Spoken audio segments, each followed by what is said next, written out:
बिस्मिल्लाहिर्रहमानिर्रहीम। आज के लेक्चर में हम टॉपिक नंबर 19.6 पढ़ेंगे, एनाइलेशन ऑफ मैटर। इसको करने से पहले थोड़ा सा पीछे चलते हैं। लास्ट टॉपिक जो हमारा था, लास्ट लेक्चर्स में जो टॉपिक था interaction of matter and electromagnetic radiation. ठीक है, और इसके अंदर हमने 3 प्रोसेस पढ़े थे, 3 एक्सपेरिमेंट्स पढ़े थे। एक था फोटो इलेक्ट्रिक इफेक्ट, जो विजिबल लाइट के साथ हो जाता है, यानी कि कम एनर्जी वाली इलेक्ट्रोमैग्नेटिक रेडिएशंस के साथ होता है। फिर उसके बाद हमने कॉम्पटन इफेक्ट पढ़ा था, जो थोड़ी सी ज़्यादा एनर्जी वाले फोटॉन्स या इलेक्ट्रोमैग्नेटिक रेडिएशंस के साथ होता है। ठीक है, थर्ड वन हमने पढ़ा था पेयर प्रोडक्शन, जो कि बहुत ज़्यादा एनर्जी के साथ होता है, जिसमें हमने देखा था कि गैमा रेडिएशंस जो हैं वो पेयर ऑफ पार्टिकल प्रोड्यूस करती हैं। एक पार्टिकल होता है और दूसरा उसका एंटी पार्टिकल होता है, जिसमें हमने इलेक्ट्रॉन और पॉजिट्रॉन देखे थे। ठीक है, अब पेयर प्रोडक्शन जो है उसमें हमने एक कम्प्लीटली डिफरेंट प्रोसेस देखा कि एनर्जी, जो कि एक बिल्कुल डिफरेंट कॉन्सेप्ट है मैटर से, वो मैटर में कन्वर्ट हो गया। ठीक है, तो आज जो टॉपिक हम पढ़ने लगे हैं वो पेयर प्रोडक्शन का कन्वर्स है, उसका बिल्कुल रिवर्स प्रोसेस है। यानी कि इलेक्ट्रोमैग्नेटिक रेडिएशंस जो कि पेयर प्रोडक्शन में मैटर में कन्वर्ट हो रही थी, अब क्या होगा कि मैटर जो है वो इलेक्ट्रोमैग्नेटिक रेडिएशंस में कन्वर्ट होगा। ठीक है, बिल्कुल उल्टा प्रोसेस है ये। तो क्या होता है कि इलेक्ट्रॉन और पॉजिट्रॉन जब एक दूसरे के क्लोज आते हैं तो वो एक दूसरे को एनाइलेट कर देते हैं। एनाइलेट का मतलब होता है डिस्ट्रॉय करना, तबाह कर देना। ठीक है, तो क्या होता है कि इलेक्ट्रॉन और पॉजिट्रॉन जब आपस में करीब आते हैं तो वो एक दूसरे को एनाइलेट करते हैं, और इस एनाइलेशन के नतीजे में आपके पास गैमा रेडिएशंस अपेयर होती हैं। ठीक है, इस प्रोसेस को हम कहते हैं एनाइलेशन ऑफ मैटर, क्योंकि एनाइलेशन हो रही है मैटर की, तो इस वजह से इसके इसी बेस पर इस प्रोसेस का नाम जो है वो एनाइलेशन ऑफ मैटर रखा है। ठीक है, तो इसको देखते हैं डिटेल में। It is converse of pair production. When a positron come close to an electron, they annihilate or destroy each other. The matter of two particles changes into electromagnetic energy, producing two photons in the gamma rays range. तो ये equation represent कर रही है इस process को। Electron है और positron है, ये दोनों जब कंबाइन हुए तो क्या हुआ, आपके पास इलेक्ट्रोमैग्नेटिक रेडिएशंस बन गई हैं, गैमा रेज बन गई हैं। ठीक है, मजीद आप देख रहे हैं कि 2 फोटॉन्स बने हैं। ठीक है, अब क्या होता है कि ये जो 2 फोटॉन्स होते हैं ये दोनों ऑपोजिट डायरेक्शन में ट्रैवल करते हैं। ठीक है, alright, the 2 photons are produced traveling in opposite direction so that momentum is conserved. तो मोमेंटम चार्ज तो वैसे इन दोनों के ऊपर 0 है। ठीक है, इस साइड पर भी चार्ज 0 है, क्योंकि एक -1 है एक +1 है, तो वो चार्ज, टोटल चार्ज जो है वो 0 हो जाता है।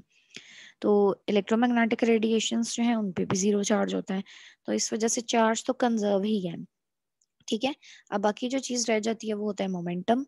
तो मोमेंटम को आपने कंजर्व करना है, तो इस वजह से दोनों ऑपोजिट डायरेक्शन में मूव करेंगे। ठीक है, अच्छा, अगर आपको मैं पेयर प्रोडक्शन के लिए थोड़ा सा पीछे लेके जाऊं, तो रेस्ट मास एनर्जी इलेक्ट्रॉन की और पॉजिट्रॉन की क्या थी, 0.51 मेगा इलेक्ट्रॉन वोल्ट। ठीक है, इलेक्ट्रॉन की भी इतनी थी, पॉजिट्रॉन की भी इतनी थी।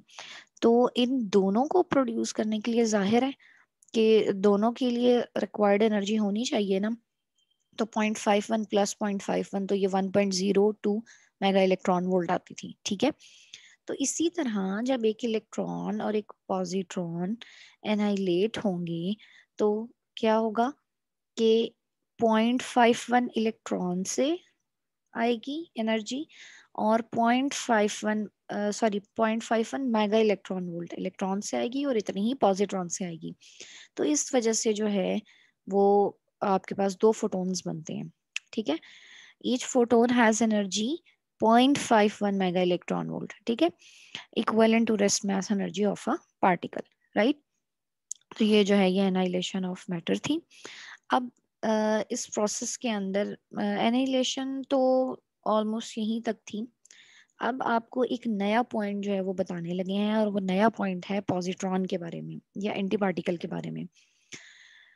पढ़ते हैं, मैं साथ साथ आपको एक्सप्लेन करती जाऊंगी. The existence of positron was predicted by Dirac in 1928 and it was discovered in the cosmic radiation in 1932 by Carl Anderson.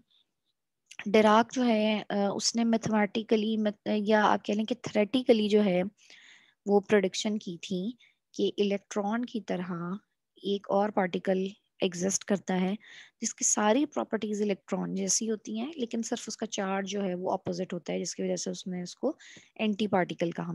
ठीक है, तो चार्ज जो है, चार्ज बेसिकली हम कहते हैं कि एक क्वांटम नंबर है. आप लोगों ने केमिस्ट्री में डिफरेंट क्वांटम नंबर पढ़े होंगे. Principal quantum number, azimuthal quantum number. ठीक है, इसी तरह एक स्पिन क्वांटम नंबर होता है. तो इसी तरह से हम चार्ज को भी एक क्वांटम नंबर अज्यूम करते हैं. ठीक है, और जनरली हम कहते हैं कि एंटी पार्टिकल के अंदर कोई भी एक क्वांटम नंबर रिवर्स हो सकता है. ठीक है, वो जरूरी नहीं है कि वो चार्ज हो, वो कोई और क्वांटम नंबर भी हो सकता है. ठीक है, खैर ये थोड़ी सी मैं डिटेल में जा रही हूँ. हम अपनी जो बुक है उसी तक रहेंगे, ज्यादा डिटेल में आपको नहीं बताऊंगी इसकी. तो डिराक ने थेरेटिकली बताया था कि पॉजिट्रॉन जो है या एंटी पार्टिकल जो है इलेक्ट्रॉन का, वो एग्जिस्ट करता है. ठीक है, 1928 में इसने प्रोडिक्ट किया था थेरेटिकली, और ये एक्सपेरिमेंटली जो है वो डिस्कवर भी हो गया था थोड़े अरसे बाद ही 1932 में. ठीक है, and gradually become clear that every particle has a corresponding antiparticle with the same mass and charge if it is a charged particle but of opposite sign. तो बाद में जो है ये आहिस्ता आहिस्ता पता चलता गया कि सिर्फ इलेक्ट्रॉन नहीं बल्कि जितने भी पार्टिकल्स हैं इस यूनिवर्स में, उन सब के एंटी पार्टिकल्स जो हैं वो एग्जिस्ट करते हैं, जिनका मास सेम होता है और उनका चार्ज सेम होता है अगर वो चार्ज्ड पार्टिकल हैं.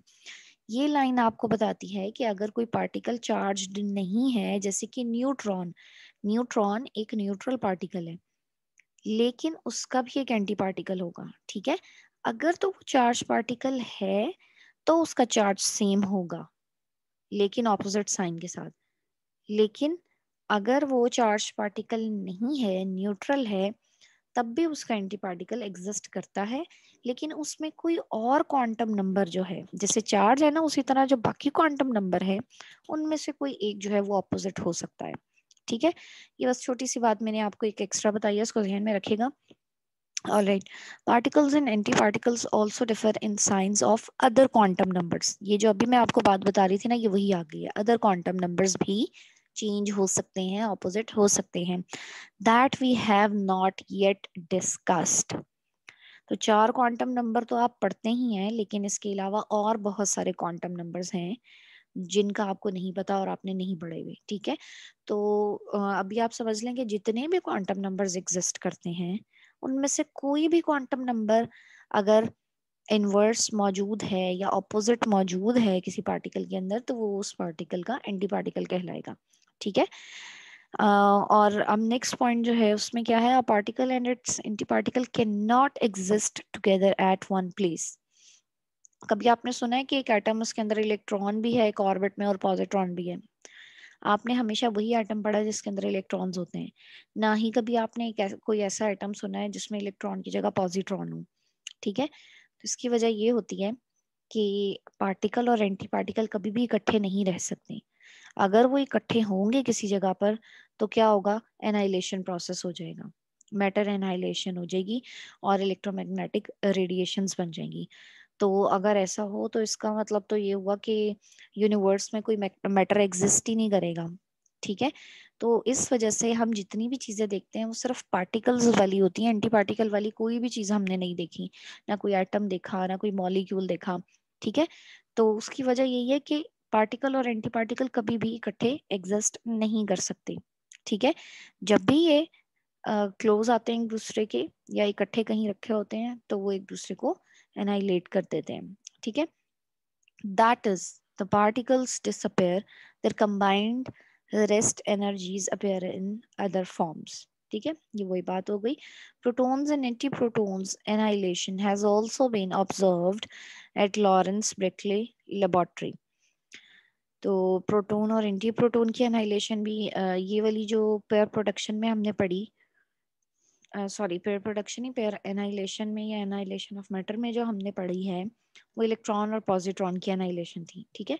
लेकिन बाद में प्रोटॉन और एंटी प्रोटॉन की एनाइलेशन भी डिस्कवर हो चुकी थी, ठीक है। तो ये कुछ इंपॉर्टेंट चीज़ें हैं जो आपने जहन में रखनी है। एनाइलेशन तो पढ़ ली, इसके अलावा दो तीन और बातें हैं कि पार्टिकल और एंटी पार्टिकल कभी भी इकट्ठे एग्जिस्ट नहीं कर सकते। दूसरा, मैंने आपको बताया कि ज़रूरी नहीं है कि सिर्फ चार्ज अपोजिट हो तो ही एंटी पार्टिकल हो, कोई और प्रॉपर्टी, कोई और क्वांटम नंबर भी अगर रिवर्स या अपोजिट मौजूद है तो वो एंटी पार्टिकल हो सकता है, ठीक है। तो ये था हमारा topic, annihilation of matter. Thank you so much.